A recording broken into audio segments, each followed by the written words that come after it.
Good evening and welcome to the Institute on National Affairs. I'm very pleased to be here this Monday evening to welcome you to our institute, which is entitled The Bill of Rights, Taking Liberties. If you have a program, and I hope most of you do by now, if you don't, there are some available at the door. It lists all of our speakers and films for the rest of this week. I'd ask you all to check them out. I just want to mention that tomorrow's program includes a film at noon in the Pioneer Room called Anatomy of a Murder. Tomorrow at 3 o'clock, Attorney Roxanne Conlon will be speaking on the rights of the accused. And tomorrow evening in Fisher Theater, there will be a talk by Ramsey Clark on the future of freedom, an explanation of future threats to freedom in America. And I think, well, that's tomorrow's program, so I'll leave it at that. I'd like now to officially introduce you to tonight's speech, which is entitled The First Amendment, an Endangered Species under the Burger Court. We're very pleased to have a renowned journalist here to address us tonight on this topic. Our speaker, Nat Hentoff, is staff writer for The New Yorker and a columnist for the Village Voice. He is also on the board of directors of the American Civil Liberties Union and the New York Civil Liberties Union. He is also a member of the steering committee for the Reporters Committee on Freedom of the Press. Mr. Hentoff graduated with honors from Northeastern University and has done graduate work at Harvard, as well as served as a Fulbright Fellow. He also has written a number of books on a range of topics, including many on one of his major interests, which is jazz. And he has also been a reporter and a radio commentator in fields of public concern and fields of music and jazz. He is also a contributing editor for The Nation, Playboy, Inquirer, Cosmopolitan, and a number of other nationally known publications. He has written a book recently on a topic that he'll closely address tonight called State Secrets and Police Surveillance in America, and he's presently is engaged heavily in writing articles on the Abscam trials and Abscam experience. So I'd like to welcome with you our speaker tonight, Nat Hentoff.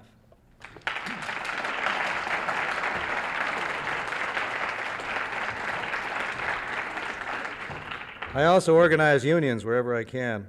I'm assuming that there will be ample time after the more or less formal part of this evening for questions and arguments and denunciations of the speaker in the robustly disputatious tradition of the First Amendment. There is a slight error in the program. The title here reads, it's a slight, I mean in the sense that the difference between a period and a question mark. However, that can be more than slight. It reads, the First Amendment, an endangered species under the Burger Court, as if that were my thesis, which it is not. There should have been a question mark, because I think it's simplistic to discuss the Burger Court or any other court by the name of its Chief Justice. The Warren Court, it's true, in some areas like the rights of suspects, the rights of defendants, was a fairly cohesive unit. The Burger Court is not. It is so not cohesive that there is a considerable question as to whether, except in name only, the majority of the justices would even regard him as the Chief Justice in terms of learning and authority. On the other hand, it is also incorrect, and thereby confusing, to posit the notion that the Burger Court is invariably, pervasively an enemy of the First Amendment. It has not been. Again, on the First Amendment alone, its members, including the Chief Justice, have gone in various directions. As I'm about to show you, at one point they went in so many different directions that they bumped into each other to general confusion. what I plan to do, instead of some kind of catalogic chronology of the Burger Court and the First Amendment, is to focus first on a couple of decisions which have indeed affirmed First Amendment rights. And one, as a matter of fact, has gone beyond that to create, for the first time, a new constitutional right for the press, and thereby for all of you, because as we all ritualistically say in my profession, we only exist to further the people's right to know and get our annual increments according to the Union. Then I'll indicate some of the areas in one field in particular. And that, to me, and this is a subject that is not often discussed at sessions like this, that I think is now, absent what's going to happen with Strom Thurmond and Orrin Hatch and all those yo-yos in the Senate who are on the Senate Judiciary Committee, absent that for the time being, until Reagan's election, at any rate, was, I think, the most dangerous threat to your right to read and to listen to and to see the full scope of what reporters and editors and even publishers, when they show up, want to show you. And that's the law of libel, the law of defamation, which the Burger Court has done a great deal to strengthen, and there, I think, indeed, is its position as an enemy of the First Amendment. Okay, let me begin with a couple of the good things. The first was a decision that came down in 1974, and it's a terribly important decision, I think, especially now in view of the national mood, insofar as anyone can ever divine that. I don't mean, for the time being, the moral majority and all those other folk who think they have been validated by the ascendancy of Reagan. I mean people of, generally now, people of intelligence, of some sensitivity to freedom, to liberty, of thought and of conscience, but who nonetheless have very strong feelings about certain excesses, indeed dangerous excesses of the press, and what ought to be done about them. I don't much place trust in polls, since I know some of the people who make their bread on taking these polls and what they do to make it. However, there is one organization that I have some faith in, because it's run by a guy I went to school with and, more to the point, played in a band with. So I have some notion of his character, and I think it's a pretty good character. That's Daniel Yankelovich, who usually is bracketed with the New York Times and CBS and things like that, but he also runs a thing called Public Agenda Foundation. And last year, they conducted a fairly comprehensive poll on the public's reaction to the First Amendment.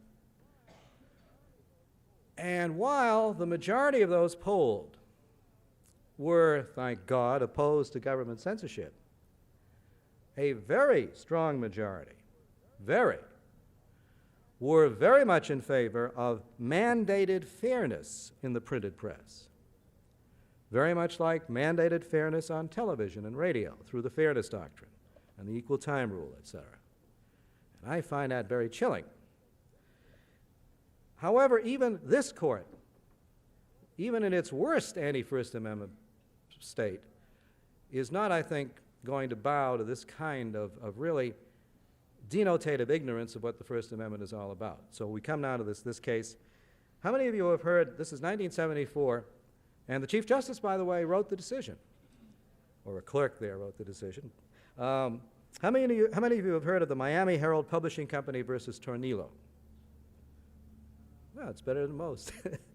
That's another of my obsessions. What happens to the Bill of Rights by the time somebody has gone to school and not heard anything about it? Starting with elementary school on through graduate school. Tornillo was a teachers union official in Florida. He was running in 1972 for the Democratic nomination for the House of Representatives in Florida. And on the eve of the election, the biggest paper in Florida, the Miami Herald, runs an editorial saying that Tornillo is a czar, a lawbreaker, involved in illegal acts against the public trust. Second editorial, published only 5 days, I said eve, it should have been about a week before, but 5 days before the election, same newspaper writes, "Give him public office, says Pat, and he will no doubt live by the golden rule. Our translation reads that as more gold and more rule. This is not very pithy, but you know how the deadlines these editorial writers are under. Tornillo did not sue for libel. Instead, there was on the books a Florida law going back to 1913, which said that a newspaper had to give free reply space, very much like equal time rule, or fairness doctrine rather, to any candidate for office whom the paper had attacked with regard to his personal character or his official record. Tornillo said, that's what the law says, give me the space. The Miami Herald says something about the First Amendment. The Florida Supreme Court 6-1 says, never mind the First Amendment. The law says right of reply, give him the space. Goes up to the Supreme Court of the United States. As you might well imagine, supporting the Miami Herald were all the major wire services, news organizations. Supporting Mr. Tornillo, also not surprisingly, was Richard M. Nixon, John McClellan, then in the Senate, now God knows where. And if Tornillo won, McClellan said he would introduce a right of reply statute in the United States Senate. Now, one of the lawyers for Tornillo was a man who had devoted an awful lot of time over the years to developing a very sophisticated rationale for the notion, which is not I mean, it's in some respects unassailable except on constitutional grounds. The notion is simply this. When the Constitution was ratified and before that proposed, it wasn't so hard to start a newspaper.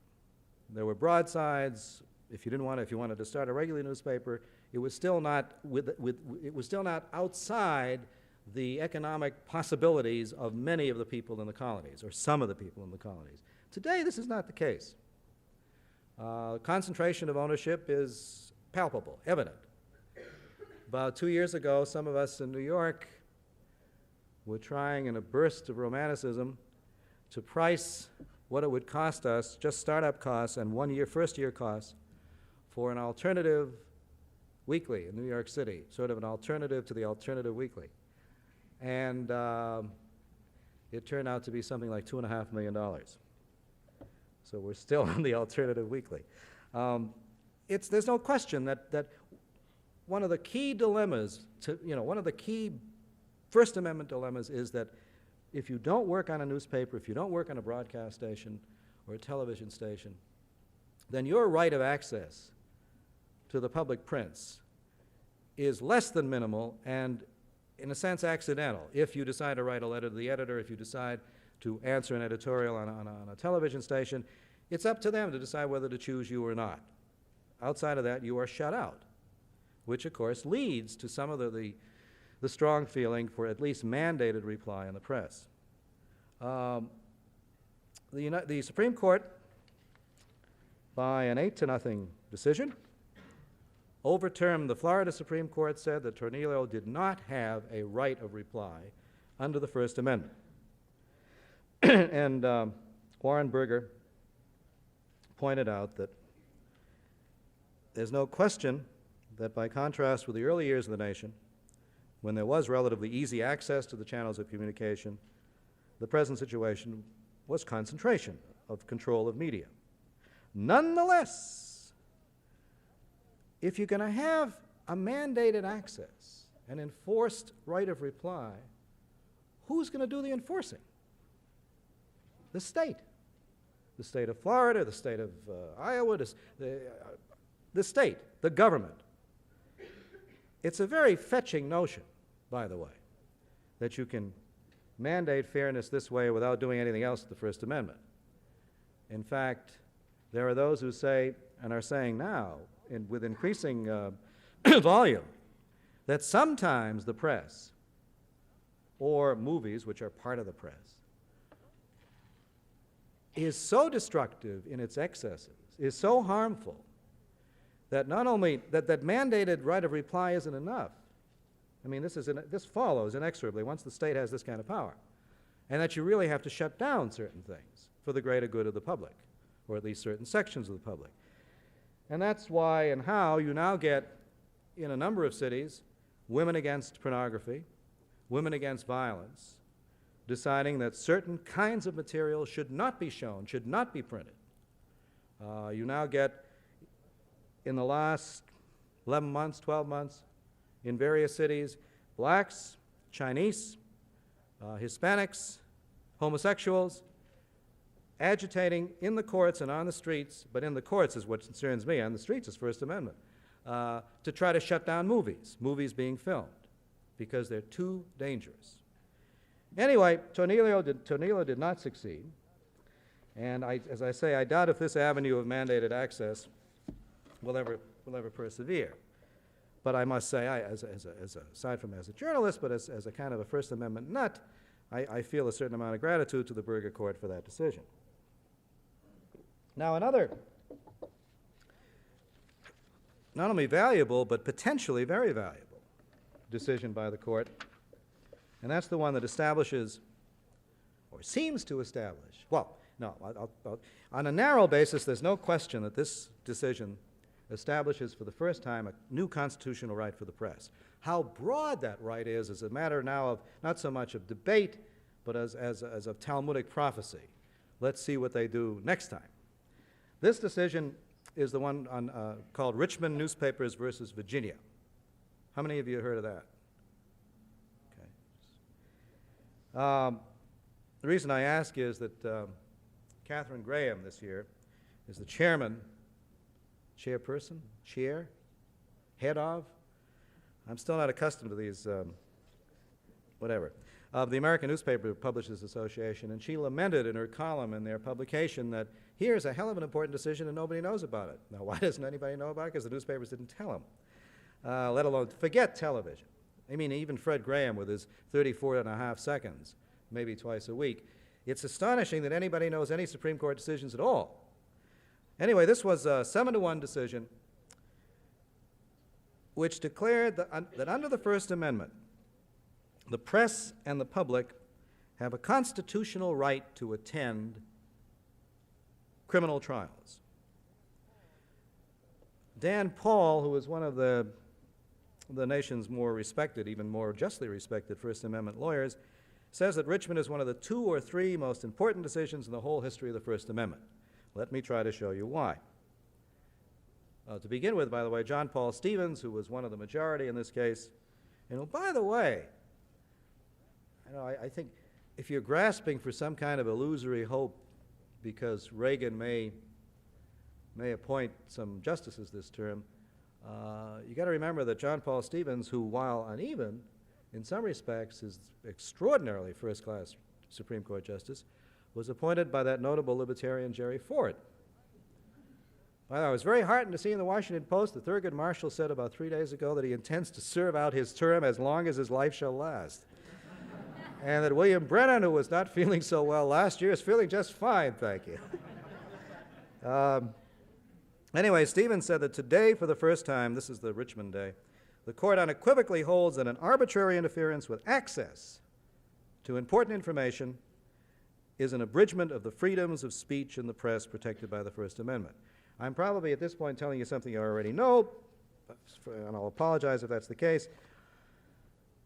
Back at the beginning, the one clear consensus among the framers and the other people involved in such things at the beginning of this nation was that, at minimum, the First Amendment, freedom of the press, at minimum meant freedom to publish without prior restraint, without state licensing, without state determination of what was going to be printed or what was not going to be printed. That's how Blackstone defined it. Blackstone then went on to say that that's what freedom of the press is when you punish the press if they print certain kinds of libel or whatever. It's after it's published. Even then, there were some people, even John Adams, before he became president, which reduced his comprehension of the First Amendment enormously. There were some people in the colonies who claimed that it's absurd, that freedom of the press is indivisible, that you never punish the press or anybody else for speech alone, for something that's printed alone. This, as you know, has never carried a majority of the court, which is why we have those absurd trials and decisions about obscenity, and later on, not so absurd, the law of defamation. Anyway, everybody agreed on that. And so the right to publish without prior restraint is a fairly strong right. It is challenged every once in a while. It was challenged during the Pentagon Papers case, which was not quite the extraordinary victory for the press that some people seem to think if you read the opinions of all the justices, but at least the papers get published. It was challenged by the government, and I understand Irwin All was here yesterday, right, in the Progressive case, which was never adjudicated because the Justice Department finally crawled away from that case after a number of fine newspapermen and amateurs on the outside who were much better than the established press printed enough similar material to that dreadful article on the H-bomb so that there was no case. I'm not so sure how that case would have come up had it gone all the way. But by and large, you got the right to publish. And you got the right to be punished for what's published afterwards. The right of access is different. There has been no clear constitutional right. We can't go into a closed, we can't go into most prisons. We have no constitutional right to go into a prison if the warden doesn't want to let us in. Certain courts are closed to us, like juvenile courts. I am not, by the way, like most of my brethren and sisters, saying that we should have necessarily an unbridled right. But what I'm saying is what we have now is a very constricted right, if at all. Anyway, the Richmond newspapers case came about because of a mistake that somehow was made by the court in a case a year before.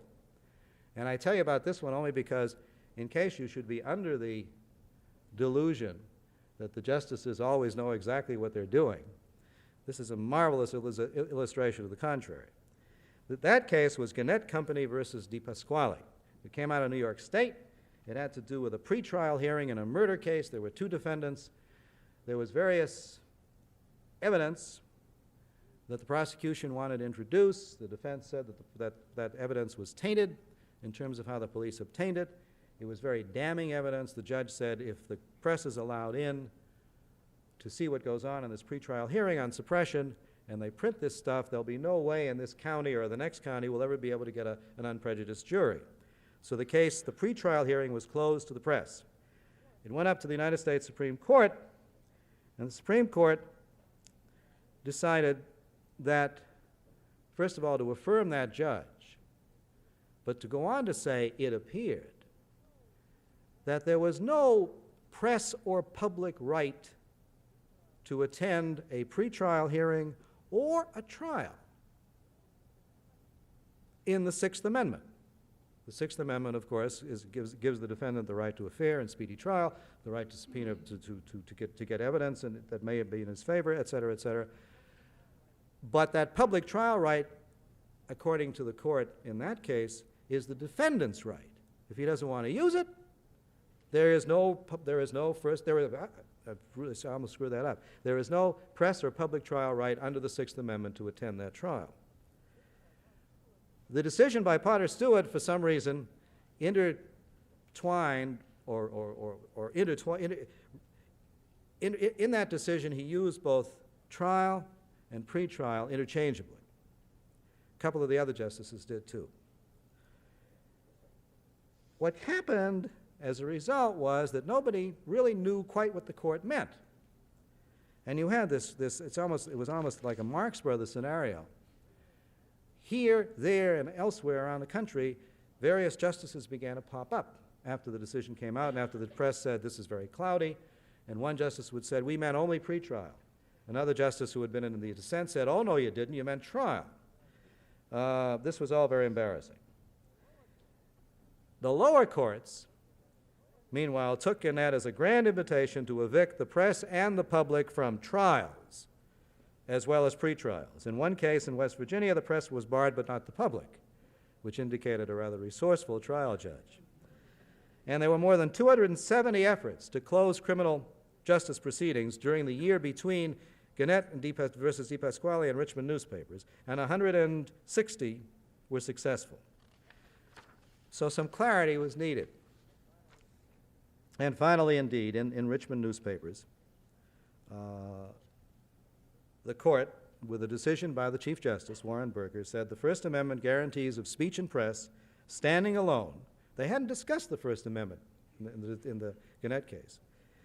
The Sixth Amendment may reserve to the defendant the right to not have a public trial. But the First Amendment prohibit the government from summarily closing courtroom doors which had long been open to the public at the time that amendment was open, which is true. Very scholarly opinion by Burger, as a matter of fact, that goes back to 13th century England. Very well written, too. Shame he didn't get a byline. And Burger, if you read again the concurring opinions on this, there's still a doubt as to whether this applies to pretrial, where, by the way, 90% of criminal cases never go to trial. They're handled one way or another in pretrial hearings. It is possible, I'm not going to belabor this unless you want me to go into it in the question period, it is possible by analyzing the decisions and the prior decisions to maybe figure out that the justices, at least the majority of them, mean this to apply inferentially to pretrial hearings. In any case, we got the right to show up at trials, but also the right of access. And that could be terribly important. That could mean the right to go into prisons, to get other kinds of information that the government until now has been more or less successfully able to withhold from the press. I just want to, the importance of this goes back to John Paul Stevens, who has been fighting this battle for quite a while. He was in an angry dissent in a 1978 case on prisons, a KQED case, in which he said it's not enough that the channels of communication be free of governmental restraints without some protection for the acquisition of information about the operation of public institutions such as prisons by the public at large. The process of self-governance contemplated by the framers would be stripped of its substance. We shall see. In any case, in that respect, as well as in the Tornillo case and a few others, the Burger Court is not destructive in any way of the First Amendment, quite the opposite. Okay, now on to my obsession for the night. The law of defamation. Let me tell you by way of prologue, I come to this as someone who was trained for a long time at the New Yorker magazine. At the New Yorker magazine, there is a phenomenon known as the checker, the checking staff. They get your manuscript, and they underline everything that could possibly be a fact. It turns out to be everything but the, and, or but, unless those are in the titles of books or whatever. They then proceed on the assumption that every one of those in your piece is wrong, unless proven otherwise. This is a great training, because out of pride, or out of not wanting to look like a schmuck, you really knock yourself out to be accurate in the most, in every possible detailed way, so that they won't find anything. They always do, but then you can argue with them. In any case, I am what they call a careful writer. I say this not out of any particular pride, because it came out really out of another sin of pride that I developed that way. Then it turned out to be good tactics, because if your piece has a hole in it factually, the other side can kill you with just the mistake, and then nobody pays any attention to what else you've done. But in any case, so I never thought I had to worry about libel suits or whatever.